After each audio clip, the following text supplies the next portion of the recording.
કુટરખાના, દારૂ, જુગારના અડ્ડા અને ડ્રગ્સના કાળા કારોબારમાંથી જે મંત્રી કમાય એને ગુજરાત અને ભારત ભૂમિનો ગદ્દાર કહેવાય.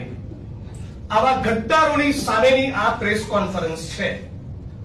થરાદના મારા હલ્લા બોલના પ્રકરણ બાદ આપ જોઈ રહ્યા છો કે સમગ્ર ગુજરાતમાં ગુજરાતની સામાન્ય જનતાનો, તમામ ગુજરાતી ભાઈ બહેનોનો, તમામ જ્ઞાતિ, ધર્મ અને પ્રદેશના લોકોનો એક જબરદસ્ત જુવાળ જોવા મળી રહ્યો છે. ગુજરાતમાં કદાચ દાયકાઓમાં ના જોવા મળ્યો હોય એવો એક રિસ્પોન્સ અને પ્રતિભાવ એ દારૂ, જુગાર અને ડ્રગ્સના મુદ્દે ગુજરાતના સામાન્ય નાગરિકો એ કોઈ પણ ખૂણામાં બેઠા હોય એ ખોલીને ગુજરાતના સંસ્કારી મંત્રી અને એમની ભારતીય જનતા પાર્ટીની વિરુદ્ધમાં બિંદાસ લખી રહ્યા છે.